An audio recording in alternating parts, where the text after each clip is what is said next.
Welcome to the MyBusiness Podcast, where we sit down with local businesses and we talk about who they are, where they come from, and what inspires them to be in business. Hello and welcome to the MyBusiness Podcast. My name is Adam Bell and I am your host. Today I'm here with Alyson Horne from Your Authentic Self. Welcome to the MyBusiness Podcast. Thank you so much for having me, Adam. Fantastic. Very exciting. No, love having you in here.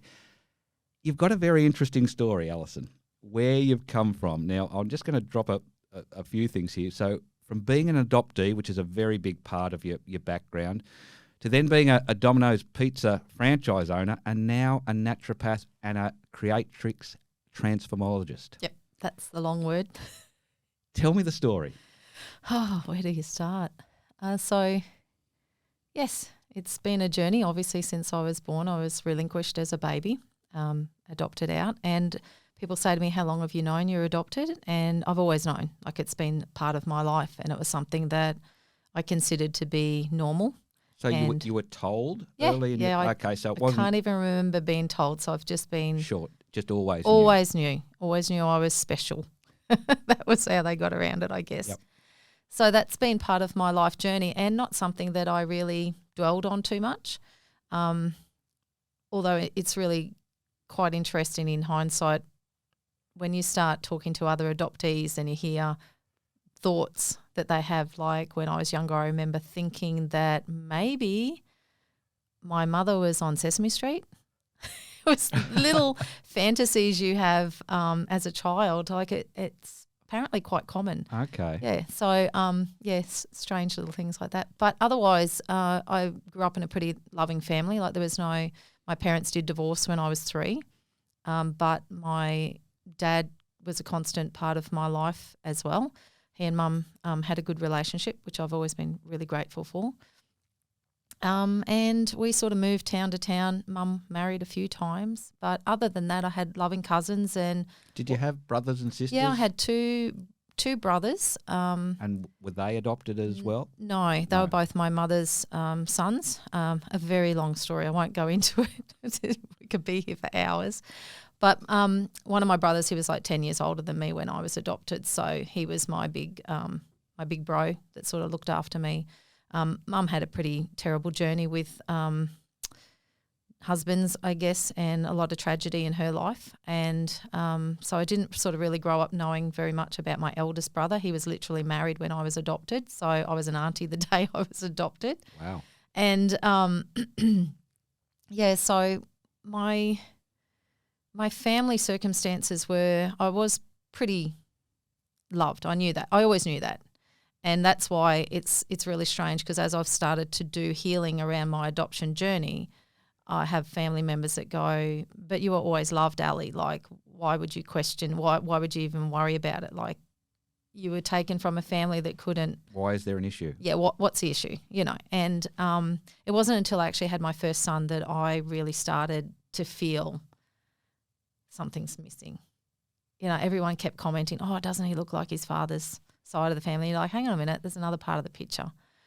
So that's what really started my whole questioning who I was and wanting to know more. Quite later in life. Then. Yeah, yep. And that's not uncommon either. It's really interesting. So as a child, throughout your whole childhood, really no big questions popping up? No, bit of a rebel as a teenager. Had a few issues that I look back now and go, okay, that could answer a few things, but nothing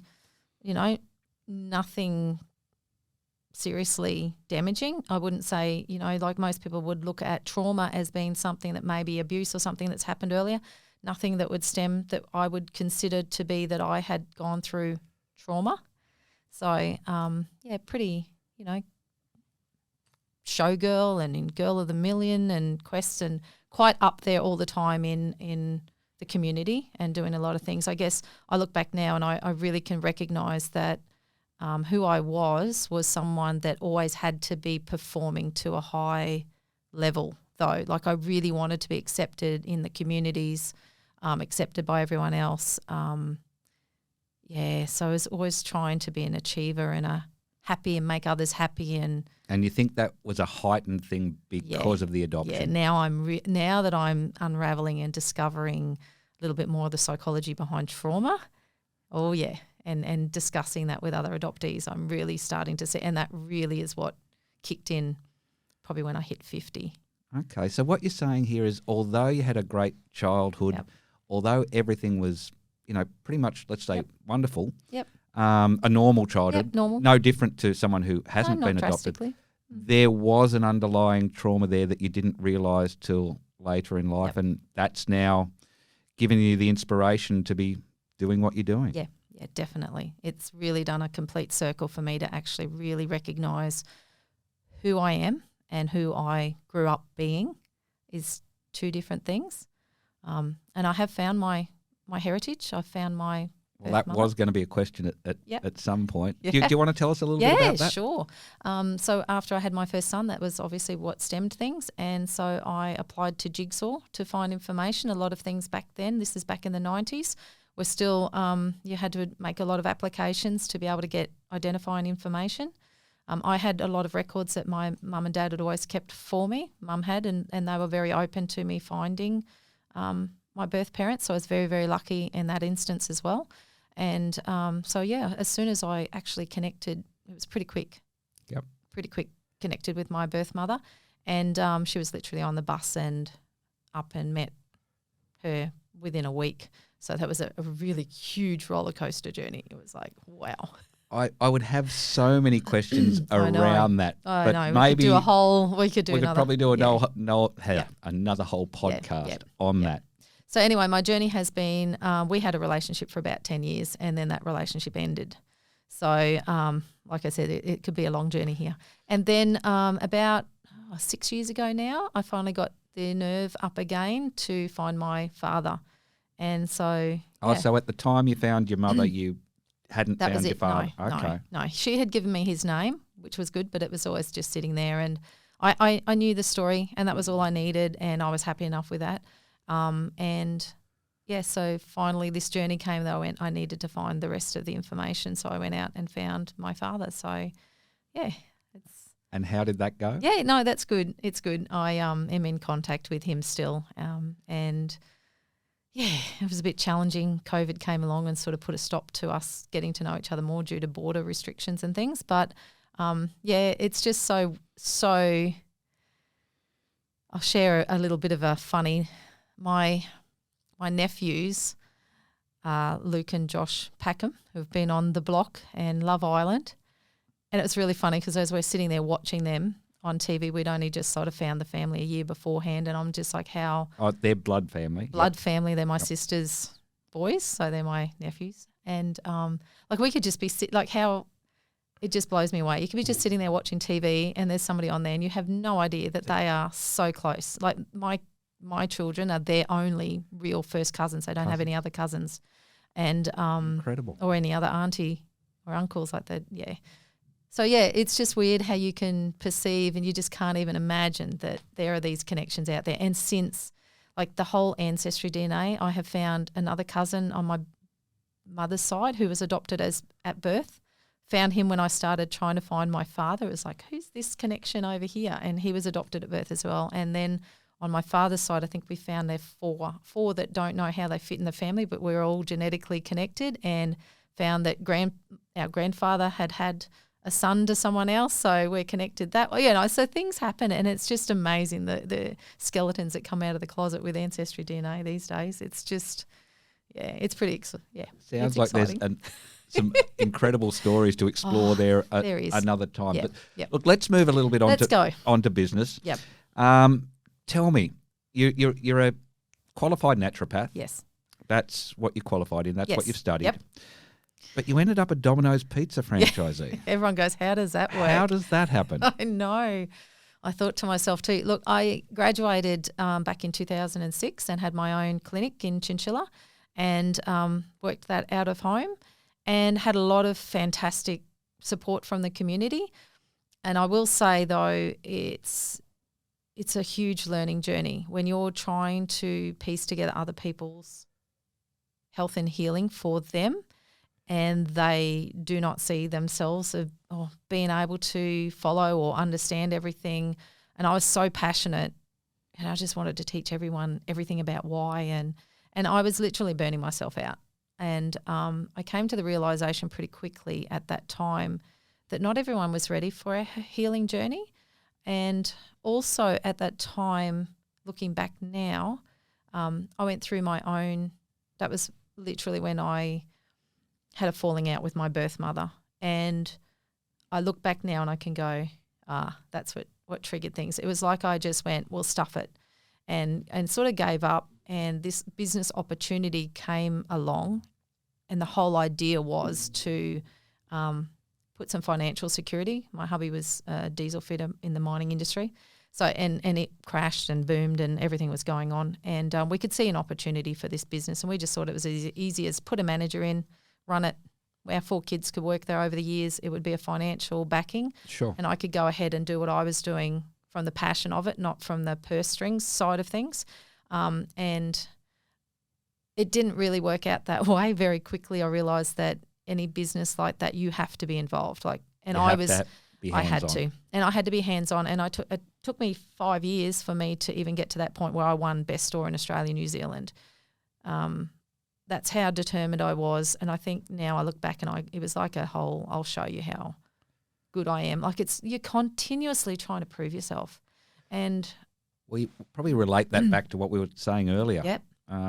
This need to have to do that in whatever you do. Were you enjoying what you were doing? I did love it. And I think that was part of my problem too, is because sitting as a naturopath on a computer all day just didn't meet my needs, I would say. And being in the pizza world, it's extremely chaotic and it's full on go. And I look at myself now, I'm identifying all my, like everyone is, I think, at the moment with the ADHD traits. And I do know that it suited me because it was very busy, very fast, and you had structure. And I had structure and I met that really, really well. And I could just follow systems. Whereas at home in the office, and I'm even struggling with that now, in front of a computer and just so many distractions, but nothing consistent, no structure. So I feel that at that time it was like an adrenaline junkie for that. I just loved the chaos of it and the physical and being busy. And I was working with, I think the nurturing side of me was still there as a boss with all my staff, sure, all the kids, happy clients. They loved our pizzas. I always said, they were made with love. And people always have commented from all over Australia. They come and they go, "What do you do differently here?" And I used to just joke. I've heard that a lot with food over the years. And you think about the old Italian nonna. Yep. And they do it with love and Yep. and their food tastes better. Yep. It's product, service and image, and you meet those three and put your heart into it. I remember us having a conversation when we first met and spoke about energy, and everything is energy, and you put love energy into food, and obviously you did that to be able to become the number one franchise in Australia. Yeah. So how then back to naturopathy, and then I want to talk about Creatrix transformology. Yep. Okay, so Creatrix was actually how I got back to naturopathy. Okay. Yeah, so it's a little bit of a key in the turning point, because within the Domino's world we decided to have a go at getting another store, because our goal was always to build up a business, sell it and move out of that little regional country town. And after being knocked out by floods and booms and busts, the gas and all sorts of things, it just wasn't happening. We hadn't sold and we hadn't left, and so we looked at the opportunity to buy another one, and that's how we moved to the Gold Coast. So we bought another store down here. And that was pretty much just before COVID happened, and it was a financial struggle as well. And through that was when I turned 50. So I had hormones flying around as well, menopausal symptoms, working, burnout, adrenal fatigue, the journey with adoption, finding my father. So a lot of things. A lot going on. A lot going on. And, my youngest teenage daughter being moved from a school of 600 to 600 or 700 in one grade, let alone in the whole school. So she was going through a lot of things. I've got 4 kids, so they were all off on their own journeys. And I think life just hit me. It just really hit me. And I've always been a really positive person. And all of a sudden I couldn't be anymore. Like I was just behind the scenes. So I call it my mask of adoption. Behind the scenes, I was crashing really fast. Everything, financially, relationship, health. It was just, yeah. And yet I'd have to turn up to work and just put on that face and keep pushing. And do you relate this to the circumstances of life at that point, or are you still finding that link? I just hadn't quite opened that door yet. I was just going, what the hell is going on? This is not me. It's really weird to sit here and think back to that and think how did I even get there, and get a bit emotional, because I really was just thinking the best way was to take me out of the equation. I was really just thought, I can just solve this. I'm the problem here. I will just solve it and everyone else will be fine. And to speak to people and to get to that point where you feel that low, and I think, how the hell, I could never relate to anyone being depressed before or not having positivity in their worlds. And all of a sudden I was. And it was like, what the hell is going on? And even my partner, we were fighting so bad, and I was so resentful just for being in this situation. And I felt like I carried the weight of it all. And for him to turn around and say, I think you need to see someone or do something, like, this is not you. And that was when I stepped back and I went, but I know all these things from my naturopathic past. I know tapping, I know kinesiology, I know touch for health. I know there's so many things I could do to help me. Why can't I do it? So I actually did. I reached out and I started with a little bit of kinesiology, and everything stemmed back. There was that baby. Yep. There was that baby, and I was blaming that baby for everything. And I could not cuddle her. I couldn't see her. I couldn't pick her up and give her love. And that was when I realised that everything stemmed back to just my relinquishment, like just that connection of not knowing who I was, not feeling safe in who I was, not feeling loved. And then it just came, and all the unworthiness, unlovable, you're not good enough, you're not smart enough, you can't do this. Oh, yeah, it's continual. And what we identified is then that was when it was so weird the way things happened. Creatrix just popped up. It's like they say these things pop up on Facebook or wherever it was. And the words in there that spoke to me was that it was about healing hearts. And the epigenetics, like I knew from a naturopathic background about epigenetics. It was all about how your environment can affect our genetics expression. So heavy metals, food, diet, nutrition, but we never really spoke of emotions. And it was like, to me, it just all went boom, boom. It just connected. And I was like, this is it. This is the missing piece that I was missing as a naturopath. Yep. This is the answer I've been looking for. This was just, and it was so freaky the way things happened is my kids actually bought me a tattoo for my 50th birthday.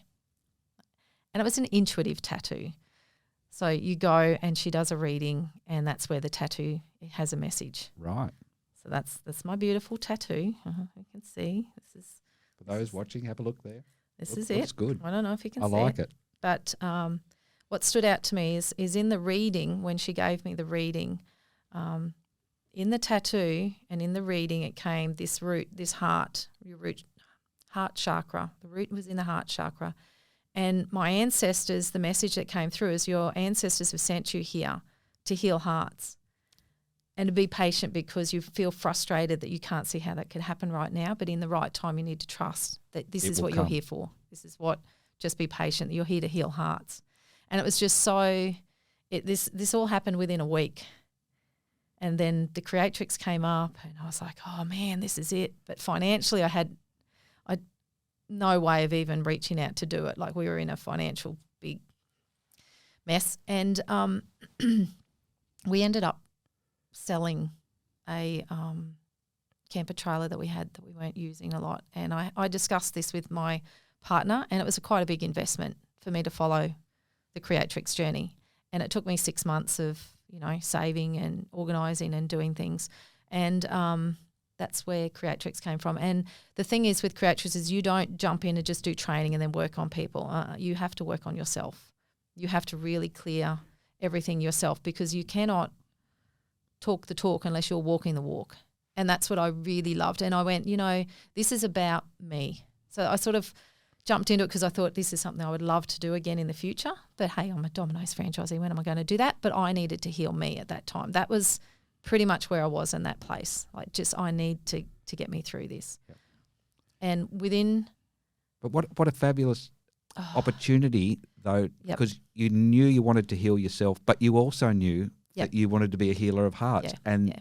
going on this journey would do both of those Yep. things. Yep. And it just all made sense. So pretty quickly, like, it was very challenging because I'm a very skeptical person. Like, I still see things and I still sit back and observe. And I was a little bit, obviously, as we all know, the ego holds us back, and sometimes from self-healing, because it wants to keep us in that safe space. And so I was learning that. And as I went through, the biggest core thing I had to heal right from the beginning was to stop feeling responsible for everyone else, that everyone else's life, happiness was not my journey.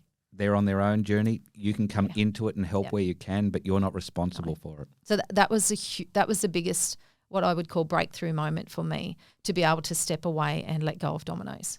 And in saying that, like, I had to put one business into liquidation, and that was quite challenging in the beginning. You're thinking, oh yeah, but that just means I'm a failure, and you all of these typical things. And after I had gone through my creatrix healing, like, when I finally, because all along you're like, oh yeah, but I can still keep this business. I'll keep one of them, and I'll do this on the side. And every time you sort of think, the universe would be like, slap me in the side of the head and say, you've got to choose one or the other. You can't keep doing both. And it's quite challenging when you're the one that's facing all of these choices, decisions, and to really stand in your own truth when you don't know what that truth is. And take the leap of faith to then follow it. Yeah. Especially when you haven't discovered that, like, if anyone would have said to me, where do you want to go for a holiday? What's your favourite country? What's your favourite colour? I never really knew. I always said what I thought Others wanted to hear. others wanted to hear. It feels cliche saying that sometimes, but now that I'm journeying into the adoption journey, there's so many of us that are like that. Like, you hear that and you just go, yeah, it's just, you just live behind this whole different image. So anyway, the journey was Creatrix opened up, and within 12 months, once I finally broke through and got to that stage where I just went, no, this is about me.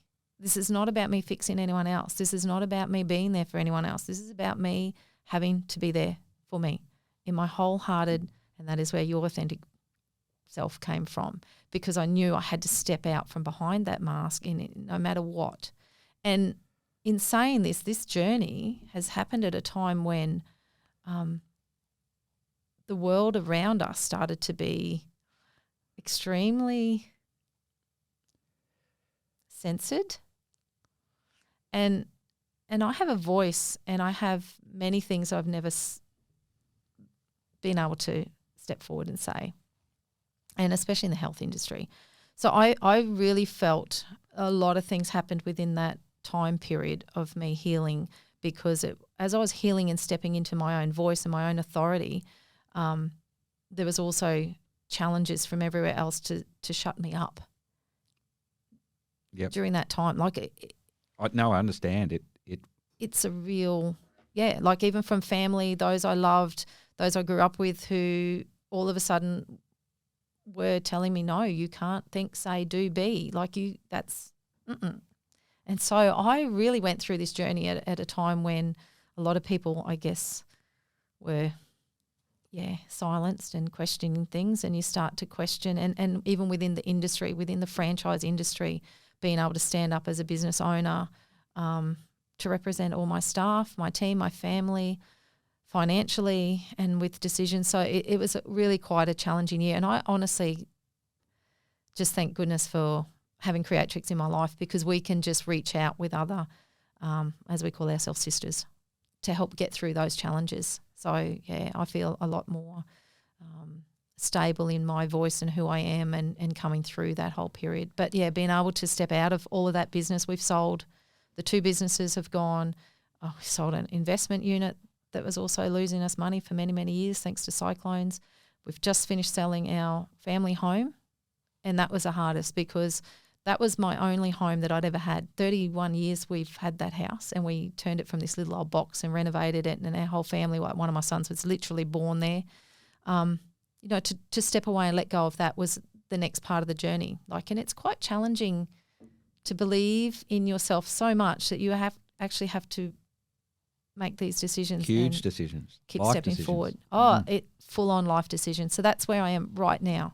And that's how I've come back to be a naturopath again. It's just obviously the health journey in the last 3 years had triggered some of my internal voice. And I'm not afraid to stand up and be who I am and know that I'll be the right person for the right people who need the support I can bring.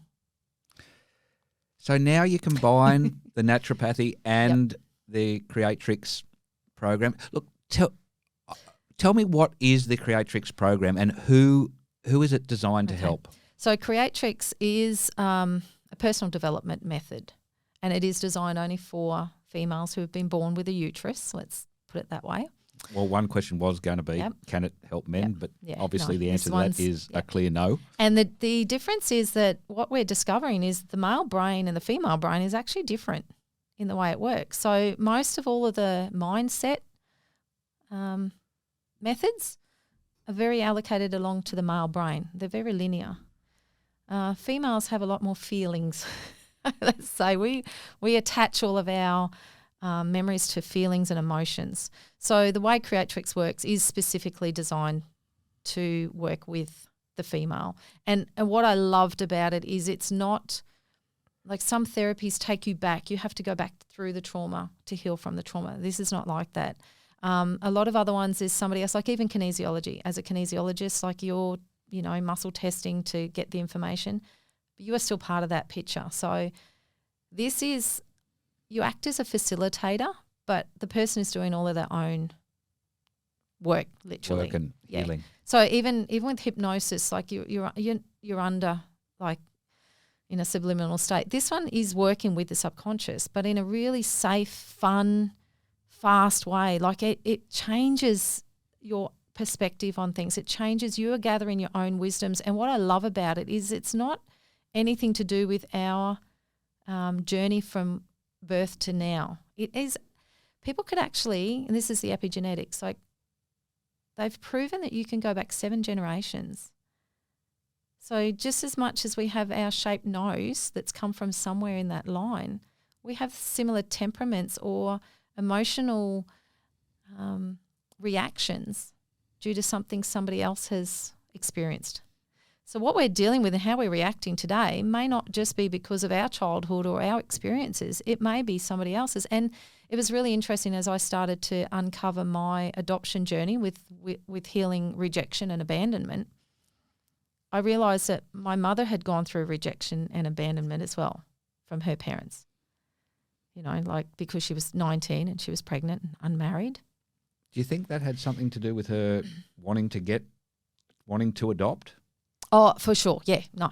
My grandfather was a ex-SS, Gestapo, German soldier. Okay, so let's say he was extremely, what would be the word I could use?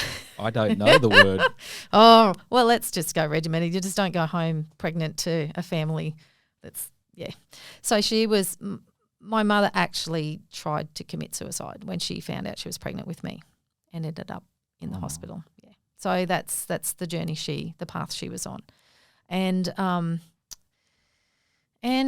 so that was my grandfather. And then I found out that my grandmother, so my grandfather and grandmother were both from the war, and her family, she was the eldest of the family. They literally told her to go with him. And she didn't love him, didn't want to be with him. He was quite not a happy character. So I think, so rejection, abandonment happened to her from her family as well. Wow. So when you start understanding and unraveling that these sometimes are the patterns that come through, and that's what epigenetics is about, breaking those cycles, breaking those patterns. Even for me, even though I've had my children, healing my rejection and abandonment energetically will help reshuffle the connections through them so that I can experience life better with, like it, how the ripple You throw a stone and it ripples. So the same with this. So we can heal the future generations, not just the ones that haven't been born yet, but even the ones that have been. So that's what I love about Creatrix. Fantastic. I could talk for hours, I know. No, you could. Look, we are just about out of time. Yep. There's so much more. You brought some books in here that yeah. I'd like to talk about. But look, I think you've opened up a can of worms. There's yes. so much you could talk about. Yeah. And look, we may even develop that in some future episodes. Yep. But look, finally, tell me how you combine naturopathy. I struggle to say that word. Being a naturopath. Yes. And the Creatrix program. Yep. And who, in a nutshell, anyone out there listening should be reaching out to you Yep. to come and get your help. So my definite niche is that I want to talk to adoptees, because I know how it feels. And I also know that you have to actually heal a certain amount of the pain in the heart to feel worthy to want to be healthy, and that's all connected. Like our emotion, body, it's all connected. So what I love in my path as a naturopath is not everyone can have Creatrix, but there's still a lot of other modalities we can use to help heal the emotions to get them at the place. Creatrix is really designed for those who've already gone through personal development in some ways, but it never works or nothing sticks. It's really for those people who are at that stage of like, I can't handle it anymore, I want to change. Like they really have to be ready to change and make that change happen, because it's no point healing internally and then going about life the same way. It will move things. So it's sort of like a stage 4, we call it, with people who are really ready to flip the switch. But with my naturopathy, I use epigenetics in all levels, even with pathology testing and looking at nutrigenomics and how each person is a little bit different. So that's what I feel like I'm a little bit of a super sleuth. Like I like jigsaw puzzles. I like digging deep and finding more the root cause. And sometimes that root cause, it can't be ignored that it will be emotionally based as well. And as naturopaths, that's not something we were really trained a lot in. We did counselling, but you didn't sort of go deeper into that. For me, homeopathy opened that path for me, and that's my favourite book, Homeopathy Psychology. So it sort of even ties into the whole epigenetics and everything as well. It's sort of like we are who we are from our – it's all tied together. So being able to support people from different angles of where they are on their journey. It's not all about just let's take more pills and potions. Like that's no different to just big pharma. It has its place, but to me the picture is bigger, and that's what I like to do. Yeah. Excellent. Yeah. Look, it's been absolutely wonderful having you in here today, Alyson.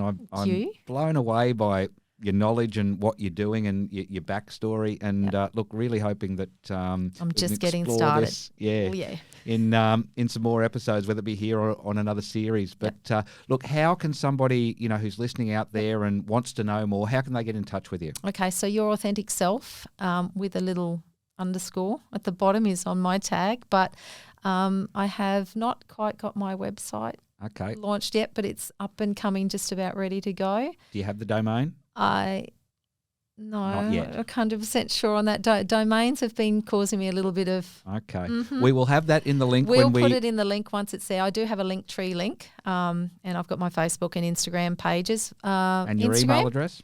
Yep. Ali, Your Authentic Self. And that's ALY. Yes. Your Authentic Self @gmail.com. And my Instagram is Mask of Adoption. I love that. That's an easy one to find me at. That's probably, I love that. Yeah.